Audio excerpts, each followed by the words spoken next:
میرے اور ASI جاوید مغل کے علاوہ شیخ لطیف بھی وہیں چھت پر موجود تھا۔ ہم نے کوئی 11:30 سے سائیں کے صحن کی نگرانی شروع کر دی تھی، جس کے وسط میں نیم کا ایک چھتنا در درخت استدا تھا۔ شیخ لطیف کی بیوی زلیخا کے مطابق وہ کالی بلی آدھی رات کے بعد ہی اپنا بین شروع کرتی تھی، اور شیخ نے اس بات کی تصدیق کی تھی کہ وہ اپنا تماشا نیم کے درخت تلے دکھاتی تھی۔ 11:30 سے 12 بجے اور پھر دیکھتے دیکھتے رات کا 1 بج گیا۔ ہم بڑی توجہ سے اس کالی بلی کا انتظار کر رہے تھے جو گزشتہ 3 راتوں سے نیم کے پیڑ تلے بقا کا ایک بازار گرم کرتی رہتی تھی، لیکن اس رات دور دور تک اس کی آمد کے آثار نظر نہیں آئے۔ جب رات کا 1:30 بج گیا تو میں نے اکتاہٹ آمیز لہجے میں شیخ لطیف سے کہا، شیخ صاحب، کہاں رہ گئی وہ کالی بلی؟ کہیں اسے کسی ہوائی مخلوق نے ہمارے مورچے کی اطلاع تو نہیں دے دی اور احتیاطاً اس نے ادھر آنے کا ارادہ ترک کر دیا ہو؟ بھائی، ہماری طرح ان لوگوں میں بھی تو مخبر قسم کی چیزیں ہوتی ہوں گی۔ میرے انداز میں ہلکا سا طنز شامل تھا۔ شیخ لطیف نے ندامت آمیز لہجے میں کہا، تھانے دار صاحب، مجھے اس وقت آپ کے سامنے بہت شرمندگی محسوس ہو رہی ہے۔ اگر میں نے اپنی آنکھوں سے اسے ماتم کرتے ہوئے نہ دیکھا ہوتا تو اپنی بیوی کی بات کا کبھی یقین نہ کرتا۔ وہ چند لمحات کے لیے خاموش ہوا، پھر خجالت بھرے انداز میں سر جھٹکتے ہوئے بولا، اس کم بخت کو بھی آج ہی ناکا کرنا تھا۔ مجھے آپ کی نظر میں خواہ مخواہ جھوٹا بنا دیا۔ شیخ لطیف کو میں نے حد درجہ معقول پایا تھا۔ اس کی جگہ اگر کوئی اور ہوتا تو میں سوچ سکتا تھا اس نے ہمیں کوئی چکر دینے کے لیے کالی بلی والا وہ ڈھونگ رچایا ہوگا۔ شیخ کی طرف سے مجھے ایسی حماقت کی توقع نہیں تھی۔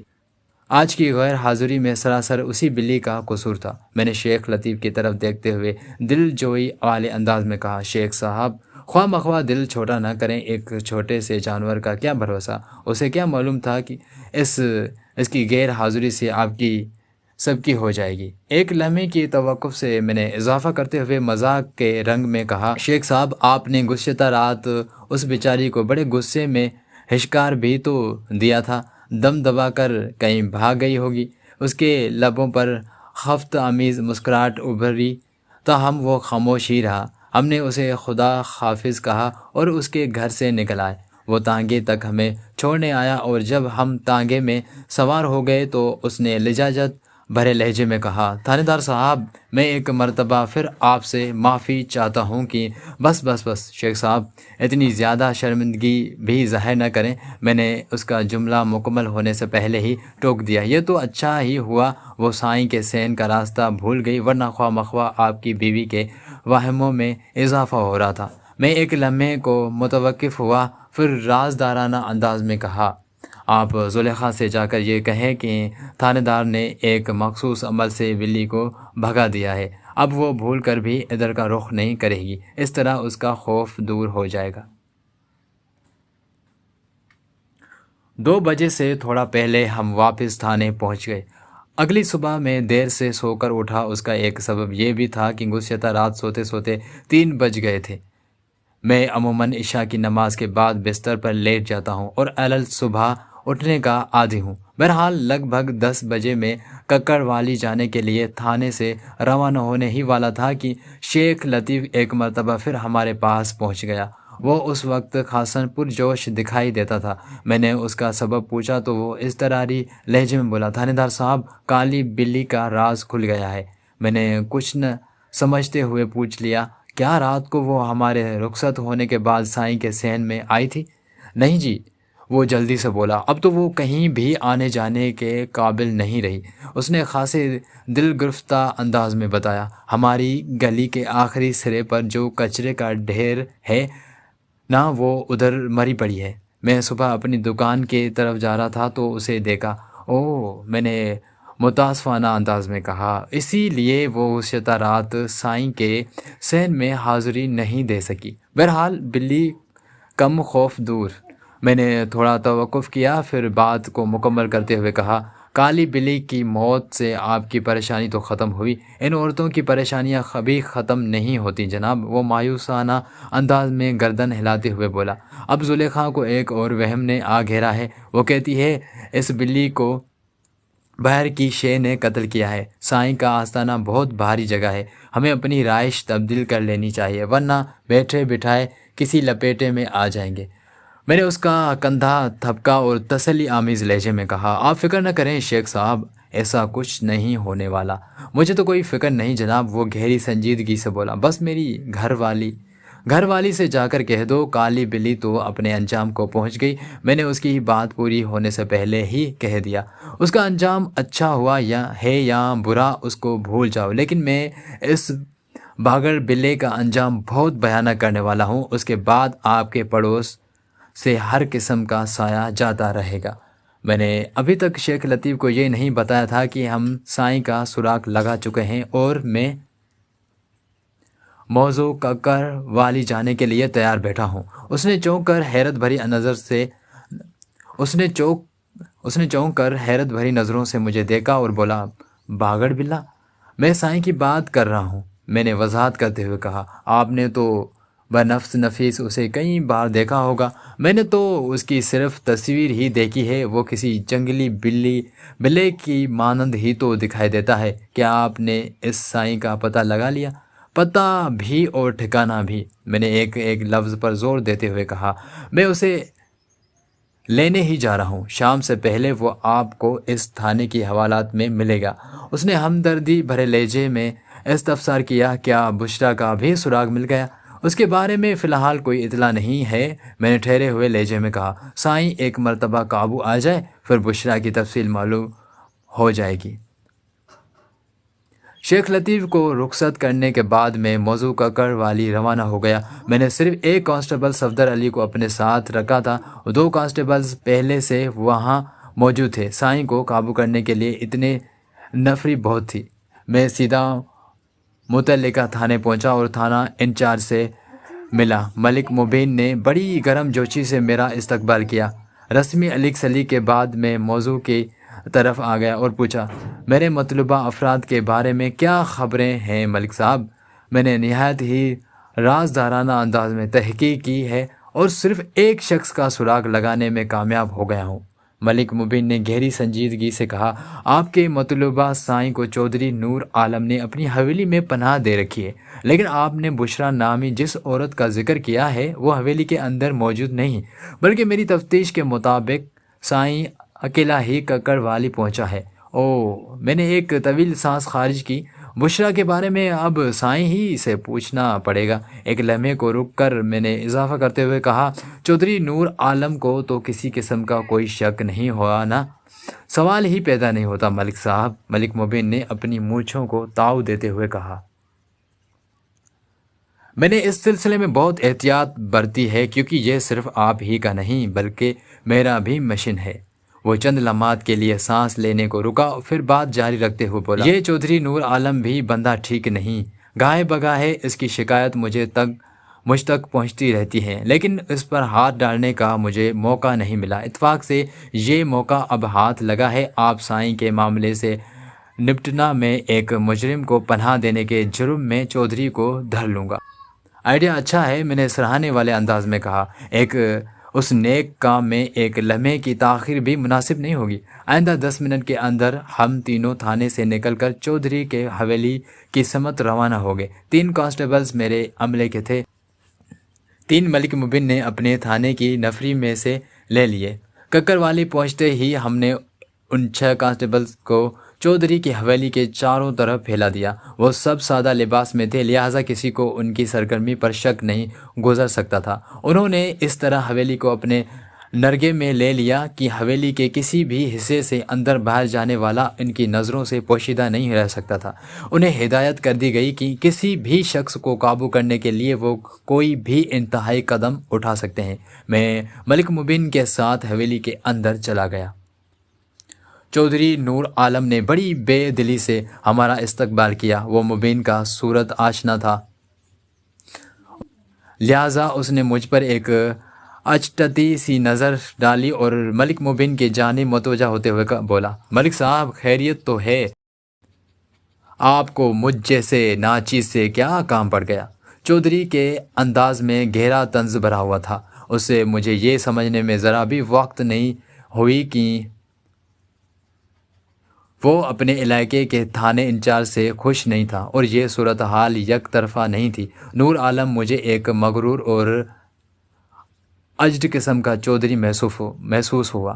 ایسے لوگ اپنی طاقت کے گھمنڈ میں کسی کو کچھ نہیں سمجھتے۔ ملک مبین کی برگشتگی بجا تھی۔ اس نے چودھری کے سوال کا جواب دیتے ہوئے کہا، کام مجھے نہیں بلکہ ان ملک صاحب کو ہے۔ اس نے میری طرف اشارہ کیا اور بات جاری رکھتے ہوئے کہا، ان کے 2 بندے کھو گئے ہیں جن کی تلاش میں یہ ککڑ والی آئے ہیں۔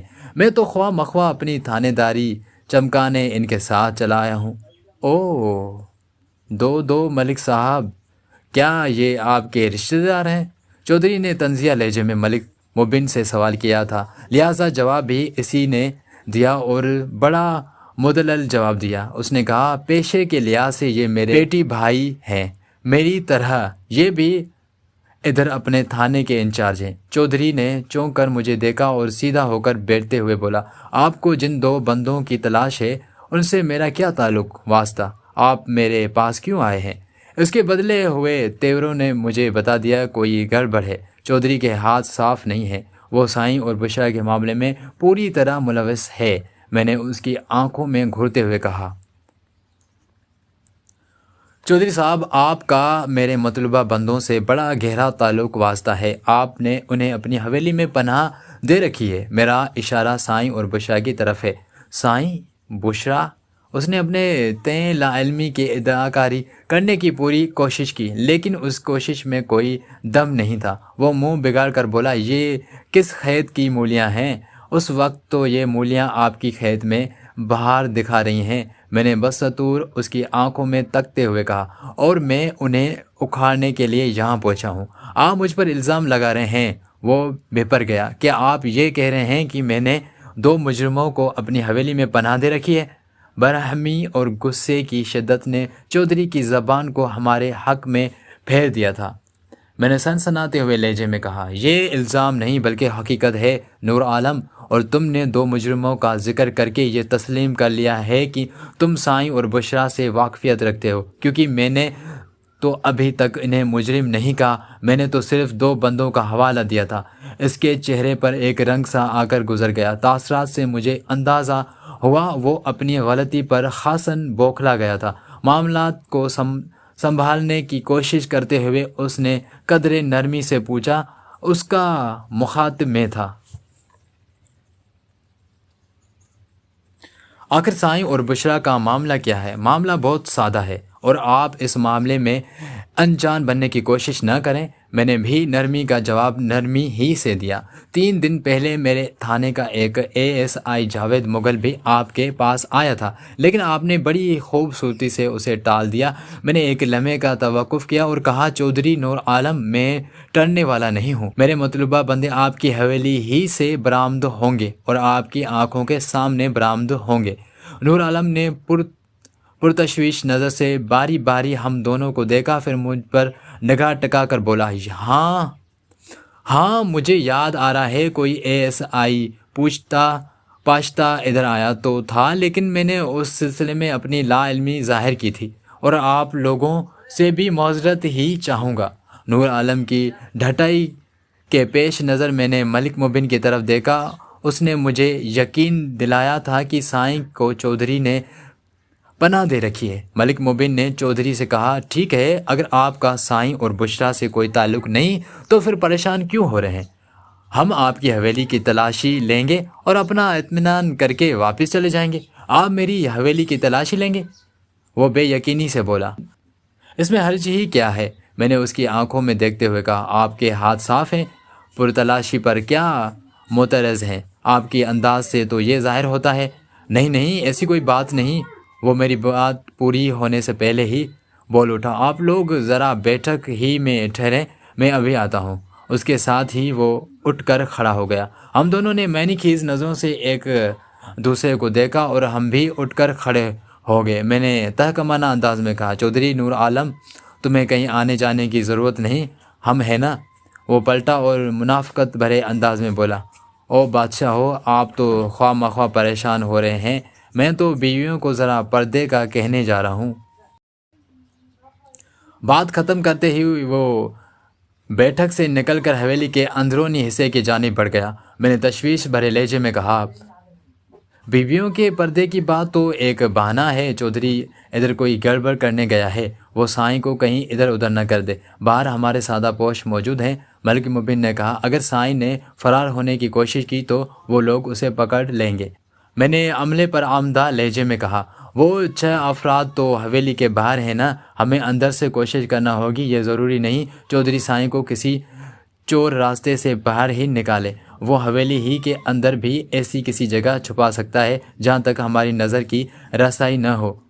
رک کر میں نے اضافہ کیا، آپ تو کافی سمجھدار ہیں ملک صاحب، حویلیوں میں تو ایسے پوشیدہ اور ناقابل رسائی مقامات خاص طور پر بنائے جاتے ہیں۔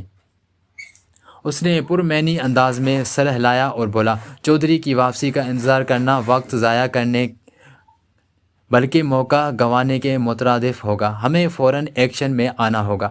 پھر ہم نے پل بھر میں آنکھوں میں لائحہ عمل تیار کیا اور بیدار مغزی کے ساتھ حویلی کے اندرونی حصے میں داخل ہو گئے۔ یہ اگرچہ ایک غیر شریفانہ حرکت تھی، تاہم بعض اوقات حالات کا تقاضا ایسی ناشائستہ اور غیر مہذب حرکات پر مجبور کر دیتا ہے۔ ہم 2 مختلف زاویوں سے حویلی کے اندرونی حصے میں گھسے اور مختلف کمروں اور راہداریوں سے ہوتے ہوئے حویلی کے عقبی حصے میں نکل آئے، اور اسی وقت میری نظر ایک ایسے منظر پر پڑ گئی کہ میں چونکے بنا نہ رہ سکا۔ میں نے ایک شخص کو عقبی دیوار پھلانگتے ہوئے دیکھا۔ ریوالور کو میرے ہاتھ میں پہنچنے میں ایک لمحے کی تاخیر نہ ہوئی اور میں نے للکارنے والے انداز میں کہا، رک جاؤ ورنہ گولی مار دوں گا۔ وہ میری دھمکی میں نہ آیا اور بڑی افراتفری میں دیوار کی دوسری جانب کود گیا۔ میں نے اسی سمت ایک ہوائی فائر کر دیا۔ میں نے مفرور شخص کو نشانہ بنانے کی کوشش نہیں کی تھی، بلکہ گولی چلانے کا مقصد یہ تھا کہ حویلی کے عقبی حصے کی نگرانی کرنے والے کانسٹیبلز ریڈ الرٹ ہو جائیں اور بھاگنے والے کے لیے کوئی چانس باقی نہ رہے۔ اس کے بعد میں نے ملک مبین سے کہا، ملک صاحب آپ حویلی کے اندر چودھری سے نپٹے، اتنی دیر میں باہر کی صورت حال جانچ کر آتا ہوں، لگتا ہے میرا شکار ادھر ہی گیا ہے۔ ملک مبین نے اسبات میں سر ہلایا اور ریوالور نکال کر دوبارہ حویلی کے اندرونی حصے کی جانب بڑھ گیا۔ میں دیوار کے ساتھ ساتھ دوڑتے ہوئے حویلی کے مین گیٹ پر پہنچا اور پھر باہر نکل آیا۔ حویلی کے عقب تک رسائی حاصل کرنے میں مجھے بمشکل 1 منٹ لگا ہوگا۔ فرار ہونے والا شخص اپنی وضع قطع اور حلیے سے سائیں کے سوا اور کوئی نہیں ہو سکتا تھا۔ اس وقت وہ 2 کانسٹیبلز کے قابو میں تھا۔ میں ان کے نزدیک پہنچا تو ان میں سے ایک نے پھولی ہوئی سانس کے ساتھ کہا، ملک صاحب اس کمبخت میں کسی سانڈ کی سی طاقت ہے، ہمیں تو گھما کر رکھ دیا ہے۔ اس دوران میں دوسرے 4 کانسٹیبلز بھی وہاں پہنچ گئے۔ میں نے فوراً سائیں کو الٹی ہتھکڑی لگائی اور اس کے منہ پر ایک زناٹے دار تماچا رسید کرتے ہوئے کہا، اس نے جتنا گھمانا تھا گھما لیا، اب اس کے گھومنے کی باری ہے، اور میں تو اس کو ایسا گھماؤں گا کہ… میں نے جملہ ادھورا چھوڑا اور اس پیر فرتوت کی آنکھوں میں دیکھتے ہوئے کہا، بشرا کہاں ہے؟ کون بشرا؟ اس نے چونکنے کی اداکاری کی۔ میں نے اس کے منہ پر ایک اور تھپڑ مارا اور غصیلے لہجے میں کہا، تمہاری یادداشت واپس لانے کے لیے تھانے لے جانا پڑے گا۔ ادھر حوالات میں وہ گدھا بھی موجود ہے جس کی بیوی کے بارے میں تم سے پوچھ رہا ہوں، پتہ نہیں آپ کن لوگوں کا ذکر کر رہے ہیں۔ وہ بیزاری سے بولا، میں سلیم اور اس کی بیوی بشرا کا ذکر کر رہا ہوں۔ میں نے زہر بھرے لہجے میں کہا، وہی میاں بیوی جو تمہارے پڑوسی ہیں اور تم دونوں کو الگ الگ محاذ پر بے وقوف بناتے رہے ہو۔ اس نے ایک مرتبہ پھر تجاہل عارفانہ سے کام لینا چاہا اور جواباً میں نے وہی لات مکا کر کے اس کا حلیہ ٹائٹ کر دیا۔ میرے اس سلوک پر وہ مجھے بڑی بڑی دھمکیاں دینے لگا۔ وہ مجھے اپنے جلال سے ڈرانے کی کوشش کر رہا تھا۔ میں نے اس کی درگت کو جاری رکھتے ہوئے کہا، تم جب میرا کمال دیکھو گے تو اپنے جلال کو بھول جاؤ گے۔ کم بخت، سیدھی طرح بتا دو بشرا کہاں ہے، ورنہ مجھے ادھر ہی تھانہ لگانا پڑے گا۔ وہ مسلسل پڑھتا رہا لیکن بشرا کے سلسلے میں اس نے زبان کھول کر نہیں دی۔ شاید وہ اس خوش گمانی میں تھا کہ چودھری اسے بچا لے گا۔ میں اسے دھکیلتے ہوئے حویلی میں لے آیا تاکہ وہ اپنے پشت پناہ کا شاندار حشر دیکھ سکے۔ اس دوران میں ملک مبین نے چودھری نور عالم پر قابو پا لیا تھا۔ اسے باقاعدہ ہتھ کڑی تو نہیں لگائی گئی تھی تاہم وہ گرفتاری ہی کی حالت میں تھا۔ حویلی کی تفصیلی تلاشی کے باوجود بھی کہیں سے بشریٰ کا سراغ نہ مل سکا۔ پتہ نہیں اس ذلیل انسان نے ایک بے وقوف شوہر کی حسین اور شاداب بیوی کے ساتھ کیا کیا تھا۔ سائیں کی ناپاک زبان کا زنگ آلود قفل تھانے پہنچ کر ہی کھولا جا سکتا تھا۔ سائیں کی ناپاک زبان کا زنگ آلود قفل تھانے پہنچ کر ہی کھولا جا سکتا تھا۔ میں نے ملک مبین سے کہا، ملک صاحب آپ کی تعاون کا بہت بہت شکریہ۔ میرے مطلوبہ افراد میں سے ایک بندہ تو ہاتھ لگ گیا، دوسری بندی میں اس کے اندر سے نکالوں گا۔ آپ اپنے چودھری صاحب کو سنبھالیں اور مجھے جانے کی اجازت دیں۔ اس نے تشکرانہ انداز میں کہا، ملک صاحب آپ کی وجہ سے مجھے بھی موقع مل گیا، ورنہ چودھری صاحب تو پہلے پر ہاتھ ہی نہیں رکھنے دیتے تھے، اب ان کی مزاج پرسی لازمی ہو گئی ہے۔ اس میں تو کسی شک و شبے کی گنجائش باقی نہیں رہی کہ انہوں نے ایک مجرم کو پناہ دی ہے۔ کسی مجرم کو پناہ دینا اعانت جرم میں شمار ہوتا ہے اور اس کے لیے کڑی سزا بھی قانون کی کتابوں میں رقم ہے۔ چودھری نور عالم ماندانہ انداز میں ملک مبین کو گھور کر رہ گیا، تاہم زبان سے کچھ نہ بولا۔ مجھے یقین تھا ہمارے جانے کے بعد وہ ملک مبین سے سودے بازی کی کوشش ضرور کرتا۔ اب اس کا دار و مدار ملک مبین پر تھا کہ وہ کہاں آ کر ٹھہرتا ہے۔ ویسے جتنے خلوص اور جان ماری سے مبین نے ہم سے تعاون کیا تھا، اس کے پیش نظر بڑے و ذوق سے کہا جا سکتا تھا وہ اصولوں پر سودے بازی نہیں کرے گا۔ میں اپنے اسٹاف اور سیاہ کرتوت پیر فرتوت کے ساتھ ککڑوالی سے واپس لوٹ آیا۔ راستے بھر سائیں کسی گہری سوچ میں ڈوبا رہا۔ وہ یہ ظاہر کرنے کی کوشش کر رہا تھا جیسے وہ کوئی عمل کر رہا ہو جس کے نتیجے میں وہ مجھے بھاپ بنا کر اڑا دے گا یا پھر مکھی بنا کر بس کی چھت پر بٹھا دے گا۔ اس پراسرار خاموشی کے دوران وہ گاہے بگاہے اپنی سرخ آنکھوں سے مجھے گھور بھی لیتا تھا، دیکھنے کا انداز ظاہر کرتا تھا جیسے وہ بزبان خاموشی مجھ سے کہہ رہا ہو، بچوں مجھ سے ٹکرانے کا انجام بہت بھیانک ہوگا۔ میں سائیں کی ان خاموش دھمکیوں سے ذرا بھی متاثر نہ ہوا اور بے خیر و عافیت اسے اپنے تھانے کی حوالات میں پہنچا دیا۔ میں نے ایسے جلالی نقلی بابا بہت دیکھ رکھے تھے جو چرس کے سوٹے لگا لگا کر اپنی آنکھوں کو سرخ کر لیتے ہیں۔ میں اس قسم کے مسٹنڈوں سے نپٹنا بخوبی جانتا تھا۔ میں نے لات جوتے کی مدد سے سائیں کی تھوڑی بہت پیری تو وہیں ککڑوالی ہی میں ناک کے راستے نکال دی تھی۔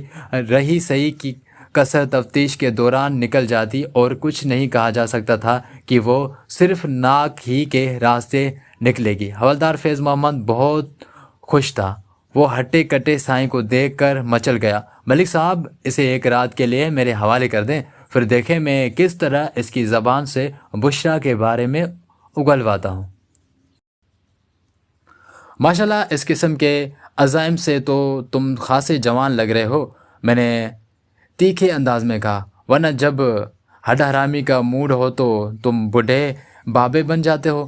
وہ خجالت آمیز انداز میں ہنسا اور کہنے لگا، ملک صاحب میں بوڑھا تو ہو گیا ہوں، اسی لیے کہہ رہا ہوں کہ اس آخری حصے میں مجھے سائیں جیسے روحانی بزرگ کی تھوڑی خدمت کر لینے دیں، ہو سکتا ہے اس طرح میری عاقبت سنور جائے۔ عاقبت سنورنے کا حق ہر انسان کو حاصل ہے، لہٰذا میں نے حوالدار فیض محمد کو ایک پیر فرتوت کی مٹھی چاپی پر مامور کر دیا۔ اس خدمت گزاری سے پتہ نہیں حوالدار کی عاقبت سنوری یا نہیں، البتہ سائیں کی آخرت ضرور خراب ہو گئی۔ فیض محمد نے رات بھر سائیں کی وہ خاطریں کی صبح تک وہ کسی ریکارڈ کی مانند بجنے کے لیے تیار ہو چکا تھا۔ میں نے اس ننگ انسانیت کا اقبالی بیان نوٹ کیا جس کے مطابق وہ میرے قائم کردہ اندازے پر پورا اترا تھا۔ اس نے اقرار کیا کہ بشریٰ کے ساتھ اپنے معاملات کو آگے بڑھانے کے لیے ہی اس نے سلیم کو قبرستانی چکر میں ڈالا تھا۔ وہ بے وقوف یہی سمجھتا رہا کہ سائیں کے بتائے ہوئے عمل سے بشریٰ اس کے قابو میں آ جائے گی اور وہ خبیث پیشوا اس کی بیوی پر قبضہ مضبوط کرتا گیا۔ بشریٰ کو اس نے اپنی لچھے دار جلالی باتوں میں اس طرح الجھا دیا کہ وہ ایک ہوس پرست شخص کے ہاتھوں کھلونا بن کر رہ گئی۔ کھلونا کھیلنے کے لیے ہوتا ہے، یہ جس کے ہاتھ میں ہو وہی اس سے کھیلتا ہے، اور بعض اوقات کھیل ہی کھیل میں کھلونے ٹوٹ بھی جایا کرتے ہیں۔ ٹوٹے ہوئے کھلونوں کو کچرے کے ڈھیر پر پھینک دیا جاتا ہے۔ بشریٰ بھی ٹوٹ کر بکھر گئی، مگر سائیں نے اپنے جرم کی ثبوت کو کہیں پھینکنے کی بجائے ایک محفوظ جگہ چھپا دیا تاکہ کوئی اس کی خباثت سے واقف نہ ہو سکے۔ اگر وہ میرے ہاتھے نہ چڑھتا تو شاید بشریٰ کی اکڑی ہوئی لاش خزاں سے پہلے کسی کے نگاہ میں نہ آتی۔ میں سائیں کی نشاندہی پر ایک مرتبہ پھر اس کے آستانے پر پہنچ گیا۔ اس مرتبہ سرکاری فوٹوگرافر بھی میرے ہمراہ تھا۔ ہم نے بانس والی سیڑھی کو چھت سے ہٹا کر نیم کے درخت کے تنے سے لگا دیا، پھر گھنے درخت کے اوپری سرے تک پہنچنے میں ہمیں کسی دشواری کا سامنا نہیں ہوا۔ جہاں بشریٰ کی بے حرمت لاش مختلف شاخوں کے بیچ میں اس طرح پھنسائی گئی تھی کہ خود اس کے نیچے گرنے کا امکان نہیں تھا۔ البتہ موسم خزاں میں جب پت جھڑ کے بعد وہ درخت ٹنڈ منڈ رہ جاتا تو بشریٰ کا بے گور و کفن لاش ہر خاص و عام کی توجہ کا مرکز بن جاتا۔ بشریٰ کی لاش کی دریافت کے بعد بلی کے بین کی حقیقت بھی کھل گئی۔ بلی اور اسی جیسے دوسرے حیوان بہت زیادہ حساس ہوتے ہیں۔ ان کے حواس حیوان ناطق سے کہیں زیادہ طاقتور ہوتے ہیں، اور وہ بہت سی ایسی باتوں کو محسوس کر لیتے ہیں جن پر بھولے سے بھی انسان کا دھیان نہیں جاتا۔ یا تو اس کالی بلی نے سائیں کو وہ مذموم کارروائی کرتے ہوئے دیکھ لیا تھا اور جانتی تھی کہ بشریٰ کی ستم رسید لاش کو کہاں چھپایا گیا ہے، یا پھر یہ اس کا حیوانی وجدان تھا۔ بہرحال وہ ماتم گری سے بالکل صحیح جانب اشارہ کر رہی تھی۔ اس کی زندگی نے وفا نہ کی، ورنہ میں اسی رات اس راز تک پہنچ جاتا جب شیخ لطیف کی چھت پر ہم نے مورچہ لگایا تھا۔ سائیں نے 5 تولے سونے کی زیورات اور 600 روپے نقدی کی خروبرد کا بھی اخبار کر لیا۔ میں نے مال مسروقہ برآمد کر کے بدنصیب سلیم کے حوالے کر دیا۔ بشریٰ تو اس کے قابو سے بہت دور چلی گئی تھی، اسے واپس نہیں لایا جا سکتا تھا، لہٰذا میں نے سلیم کو ڈانٹ پھٹکار کے بعد آزاد کر دیا۔ وہ اگر حوالات میں بند رہتا تو بشریٰ کی تجہیز و تکفین کون کرتا؟ شیطان کوئی ایک ذات، ایک شخصیت نہیں، یہ بدی کی علامت ہے، اور یہ اتنا زیادہ صاحب اولاد ہے کہ ہر گلی کوچے میں اس کی نسل گردش میں ہے۔